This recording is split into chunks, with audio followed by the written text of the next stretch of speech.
مال کے بارے میں اللہ پوچھے گا کمایا کہاں سے اور خرچ کہاں کیا۔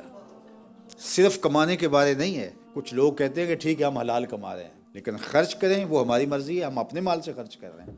آج کل شادیاں چل رہی ہیں اور لوگ شادیوں کی تقریبات کے اندر ایسے پیسے اڑا رہے ہیں جیسا پانی بہایا جاتا ہے۔ کچھ لوگوں کی تقریبات تو 15 دن ختم ہی نہیں ہوتی، اور جو مزید اس سے آگے کا طبقہ وہ مہینہ مہینہ شادی کی تقریبات کو لے کے چل رہا ہوتا ہے۔ آج قوالی نائٹ ہے، آج فلاں ہے، بلکہ وہ ایک دن محفل میلاد بھی کروا لیتے ہیں، سمجھتے ہیں چلو اللہ کو بھی راضی کر لیں۔ تم اللہ کو دھوکہ نہیں دے سکتے، یہ تمہارے مکر وہ خوب جانتا ہے کہ تم کیا کرنا چاہ رہے ہو۔ تو پیسے اڑائے جا رہے ہیں، گانے گائے جا رہے ہیں اور للے تللوں میں اڑائے جا رہے ہیں۔ اور دلیل کیا ہوتی ہے؟ ابھی میں کسی کا مال تو نہیں لوٹا، یہ تو میری اپنی کمائی ہے۔ اور نفس ایک دلیل تراشتا ہے، یہ کمائے کس لیے جاتے ہیں؟ بچوں کی خوشیوں کے لیے کمائے جاتے ہیں۔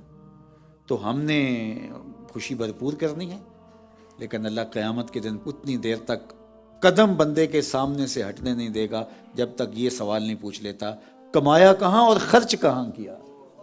ہمارا دین ہمیں اپنی اولاد پہ وسعت کے ساتھ خرچ کرنے کی تلقین دیتا ہے، لیکن جو فضول خرچی کے زمرے میں نہ آئے۔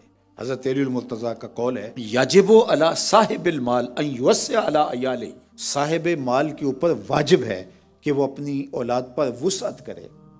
یہ نہیں ہے کہ وہ مالدار ہے تو اولاد کو کچھ دے ہی نہ، وسعت کرے، ان کو دے سکتا ہے ضرورت کے مطابق۔ لیکن یہ ہر بندہ سمجھتا ہے وسعت کیا ہے اور عیاشی کیا ہے، اس فرق کو ہر بندہ سمجھتا ہے، کسی کو مخفی نہیں ہے۔ حضور سے پوچھا گیا نیکی کیا ہے، بدی کیا ہے، اور میں استفت قلبک، یہ مفتی بیٹھا اسے ہی پوچھ لے، یہ تجھے بتا دے گا اچھائی کیا ہے اور برائی کیا ہے، یہ تمہیں پتہ ہے۔ یہ فضول خرچی ہو رہی ہے، یہ ضرورت ہے، یہ بچوں کا حق ہے، ان کو دینا چاہیے، خوشی ہے، ان کی خوشیوں کو سیلیبریٹ کرنا چاہیے، یہ آپ کو پتہ ہے، مجھے پتہ ہے۔ اور کہاں تجاوز ہو رہا ہے یہ بھی ہمیں پتہ ہے، یہ اللہ نے ہمارے اندر رکھا ہے۔ فَأَلْهَمَهَا فُجُورَهَا وَتَقْوَاهَا، اللہ فرماتا ہے ہم نے انسان کو پیدا کیا تھا تو خیر اور شر کی تمیز اس کے سینے میں ہم نے رکھ دی تھی۔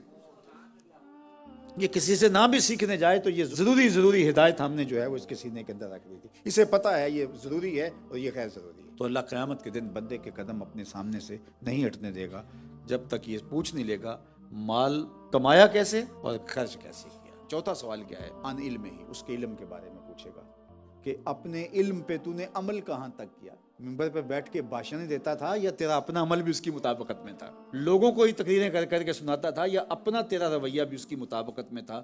تیری خلوت اور جلوت بھی اس کے مطابق تھی؟ یہ اللہ تعالیٰ جب تک پوچھ نہیں لے گا اتنی دیر تک بندے کے قدم سامنے سے نہیں ہٹنے۔ اب ظاہر ہے جتنا علم آپ کے پاس ہے اور آپ کا جو بھی دائرہ ہے تو آپ سے اللہ پوچھے گا، اور جو میرے پاس ہے اگر 2 لفظ زیادہ میں نے پڑھ لیے ہیں تو پھر میرے سے سوال زیادہ ہوگا، اور جو اس سے بڑے ہیں اور اونچی مسندوں پہ بیٹھے ہیں تو ان سے بھی سوال ہوگا۔ یہ مجھے اور آپ کو اس کی تیاری کرنی ہے، اسی لیے جو ہم کہہ رہے ہوتے ہیں اس کے اندر اثر اتر ہی نہیں سکتا جب تک ہمارا عمل اس کی مطابقت میں نہ ہو۔ ہواؤں میں اڑتی ہوئی تتلیوں کی طرح لفظ رنگ تو جماتے ہیں